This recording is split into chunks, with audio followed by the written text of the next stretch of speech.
Queridos alunos, queridas alunas, retornamos ao curso de preparação para a Escola Preparatória de Cadetes do Exército, o nosso CEPREP-SPECEX, agora com a resolução da prova de 2017, essa primeira parte, 6 questões, e a segunda parte, também 6 questões. Vemos aqui que a prova é feita junto com matemática, geografia, história e inglês, tá certo? E você tem que escolher uma alternativa. Todas as questões são objetivas. Essa primeira questão se refere ao primeiro ano do conteúdo à expansão marítima europeia. Questão 33. No início do século XIV, a China era a maior potência mundial e empenhava-se intensamente na expansão marítima e comercial, chegando à Índia, quase um século antes de Cabral. Os chineses estiveram no sul da África Oriental e no Mar Vermelho, enquanto os portugueses mal iniciavam a sua exploração na costa norte da África. Entretanto, antes de 1440, a expansão marítima chinesa estagnou. A ponte, dentre as opções abaixo, aquela que apresenta a causa para o sucesso da exploração marítima portuguesa. Então, vemos 5 alternativas, vamos estudá-las e chegar à conclusão de qual é a correta. Letra A. O fato dos portugueses não terem desenvolvido tecnologias relacionadas à navegação ultramarina não afetou suas ações exploratórias.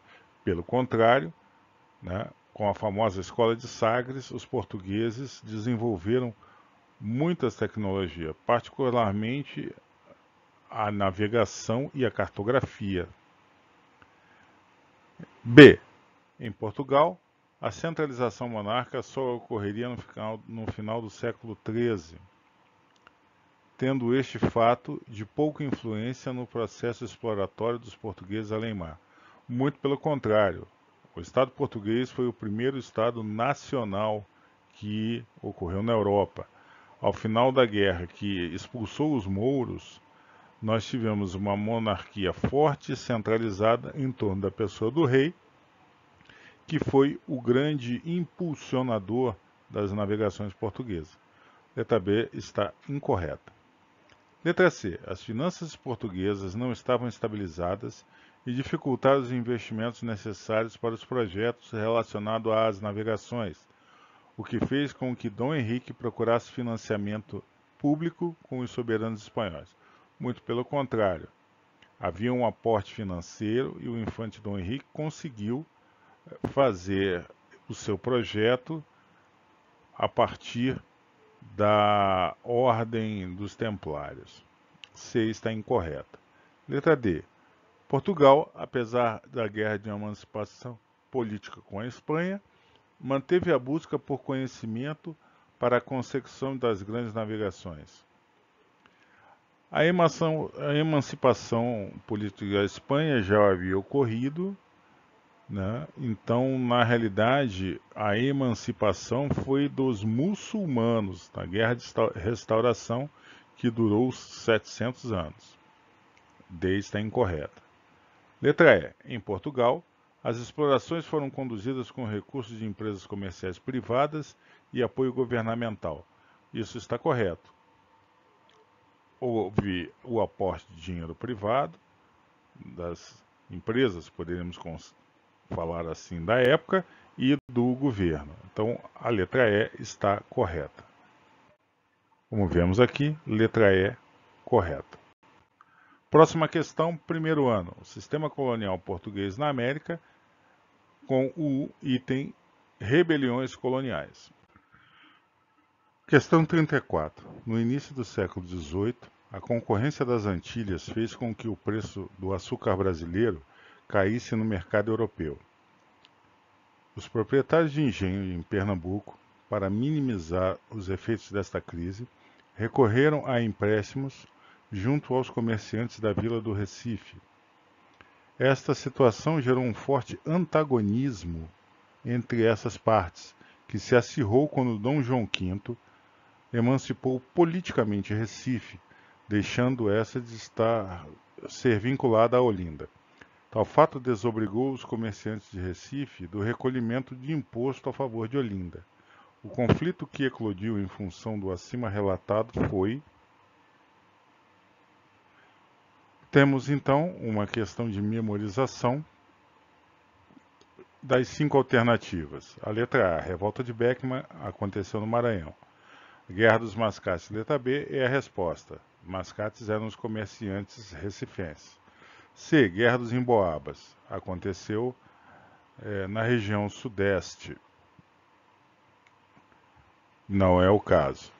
Letra D, insurreição pernambucana, ocorreu muito em favor da expulsão dos holandeses. Então, não é a resposta. Conjuração de alfaiates aconteceu na Bahia. Portanto, a resposta correta é a letra B, Guerra dos Mascates. Portanto, a resposta correta, letra B, Guerra dos Mascates. Próxima questão, também vem do primeiro ano, sistema colonial português na América, expansão territorial. Questão 35. O território brasileiro é atualmente bem maior do que as terras atribuídas a Portugal pelo Tratado de Tordesilhas. A expansão da colônia ocorreu graças à ação de bandeirantes, missionários, militares e pecuaristas que ocuparam as vastidões pouco exploradas das áreas de ambos os lados da linha de Tordesilhas. O tratado em que a França renuncia às terras que ocupava na margem esquerda do rio Amazonas e aceita o rio Oiapoque como limite entre a colônia portuguesa e a Guiana Francesa é o... Então, das alternativas, nós temos a letra A, segundo o Tratado de Utrecht. Não, não foi. Temos aí memorização. Tratado de Santo Ildefonso. Também não foi. Tratado de Madrid. Também não. Tratado de Madrid e Tratado de Santo Ildefonso estão correlacionados com a fronteira sul. E o segundo Tratado de Utrecht vai refazer a devolução da colônia do Sacramento para a Espanha e o retorno da nossos 7 povos das missões. Tratado de Badajoz, também envolvendo as terras do sul. E o primeiro Tratado de Utrecht é que vai fazer essa coligação aí que faz com que a França renunciasse às terras e nós colocamos a atual fronteira com a Guiana no rio Oiapoque. Então, a letra E é a correta. Como vemos aí, letra E, primeiro Tratado de Utrecht, é a resposta correta. Próxima questão, primeiro ano, Renascimento Cultural, Humanismo e as Reformas Religiosas. Item 36. No início da Era Moderna, a Igreja Católica foi abalada por uma série de acontecimentos que levaram a significativas mudanças internas e ao surgimento de novas religiões na Europa. Entre as ideias dos principais reformadores e contra-reformadores, podemos encontrar Muito bem, então vamos verificar essas 6 assertivas e olhar quais estão corretas e quais não estão.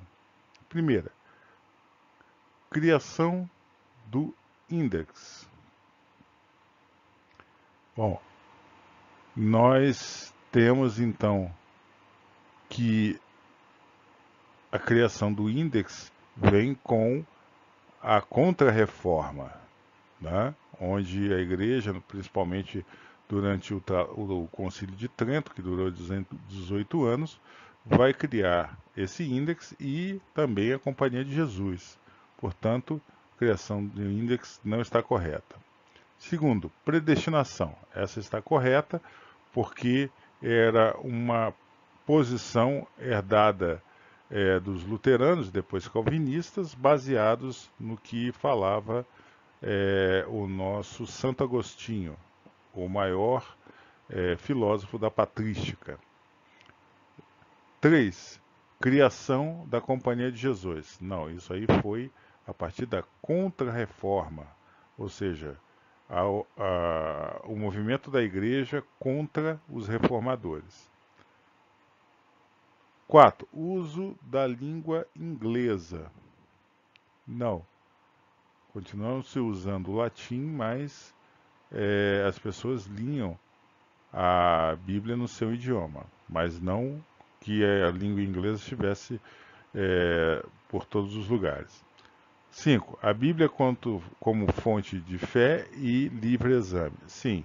Então, por intermédio da sola escritura, ou seja, só o que está escrito na Bíblia é que tem valor. Então, isso está correto. 6. Extinção da hierarquia eclesiástica. Sim, isso é verdade, certo?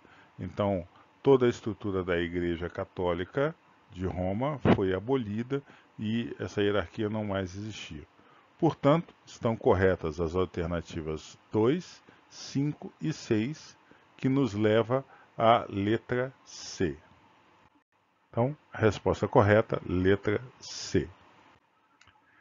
Próxima questão vem do terceiro ano. O mundo na época da Segunda Guerra Mundial, o período entre guerras.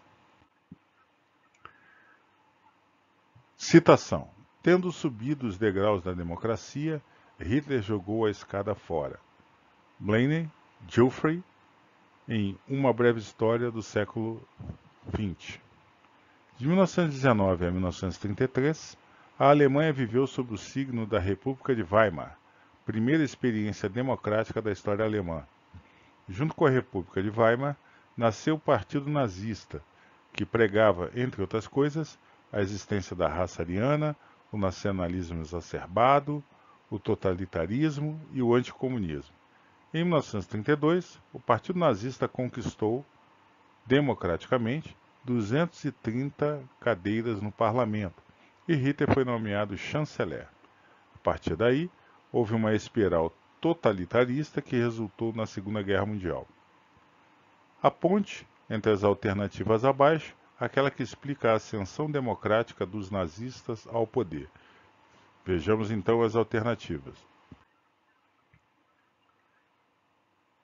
Letra A. A Revolução Russa de 1917 já havia instaurado o comunismo em países como Polônia, Hungria e a Tchecoslováquia, e continuava avançando em direção à Europa Ocidental, causando medo na população alemã, que resolveu eleger um partido claramente anticomunista. Não, isso não tinha acontecido, inclusive Stalin pregava que a revolução fosse feita primeiro na União Soviética e depois no mundo. Inclusive a Polônia, em 1920, deteve um ataque comunista. A está incorreto.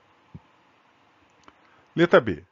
A grave crise econômica iniciada com a queda da Bolsa em Nova York, em 1929, aumentou ainda mais o sentimento de humilhação imposto pelo Tratado de Versalhes, gerando em grande parte da população o desejo por um líder carismático capaz de resgatar a honra nacional. Isso justificava a escolha de um partido ultranacionalista que promulgava a existência de uma raça superior. Perfeito, essa aqui é a questão que retrata exatamente o que aconteceu. Letra B é a resposta. C. A morte do presidente alemão Paul von Hindenburg levou à necessidade de escolher outro líder carismático, com a capacidade de resgatar a honra nacional. Hitler, do Partido Nazista, personificava esse líder. Não. Quem chamou Hitler foi o presidente Hindenburg, né? Inclusive, o presidente Hindenburg faleceu depois que Hitler era primeiro-ministro, ou seja, chanceler. Incorreto. O fascismo na Itália, um regime claramente ditatorial, estava se expandindo por outros países da Europa, como Portugal, Hungria e Polônia. Isso amedrontou a população alemã, que optou por eleger democraticamente o Partido Nazista. Não, isso não ocorreu e apenas a gente observa posteriormente, certo, que acontece esse avanço fascista, mas não aconteceu dessa forma. Letra E. O sucesso da Guerra Civil Espanhola que derrotou o socialismo naquele país, com o apoio do Partido Nazista, trouxe esperanças ao povo alemão, que resolveu eleger seus integrantes. Aqui a gente nota claramente que nós temos que ter nessas provas da SpaceX a linha do tempo. Hitler assumiu o poder em 1933 e a Guerra Civil Espanhola foi em 1936. Portanto, essa resposta está incorreta. A resposta correta é a letra B. Como vemos aqui, letra B é a resposta correta. Próxima questão vem do segundo ano, Brasil Imperial. O processo de independência do Brasil, período regencial. Questão 38. Caxias tinha visão certa de que pacificar é um esforço por costurar, de concessões recíprocas, de vontade sincera, tudo voltado para a conciliação. Neto, Jonas Correia, em Revista Militar, edição comemorativa do Bicentenário de Caxias, 2003, página 9. O fragmento de texto acima ressalta uma das características marcantes de Luiz Alves de Lima e Silva, o Duque de Caxias, evidenciada durante sua carreira militar, ser um pacificador, por isso que ele recebeu a alcunha de O Pacificador. Das rebeliões listadas abaixo, ocorridas no Brasil durante o primeiro e segundo reinados, as que tiveram participação efetiva de Caxias foram: bom, vamos ver as alternativas e verificar. Revolta dos Malês e questão religiosa. Não, a Revolta dos Malês não teve a participação de Caxias. Letra B, Sabinada e Guerra dos Farrapos. Não, Caxias não atuou na Sabinada. C, Cabanagem e Revolução Praieira. Não, Caxias não atuou em nenhuma das duas. D, Conjuração Baiana e Sabinada. Também não. Letra E, Balaiada e Guerra dos Farrapos. Sim, ele atuou, tanto que após a balaiada ele recebeu o título de Barão de Caxias, uma cidade do interior do Maranhão, onde hoje inclusive existe um museu em homenagem ao patrono do Exército. A resposta correta, letra E. Letra E, Balaiada e Guerra dos Farrapos. Chegamos então ao final da primeira parte da resolução da prova de 2017. Na próxima, nós concluiremos a resolução dessa prova.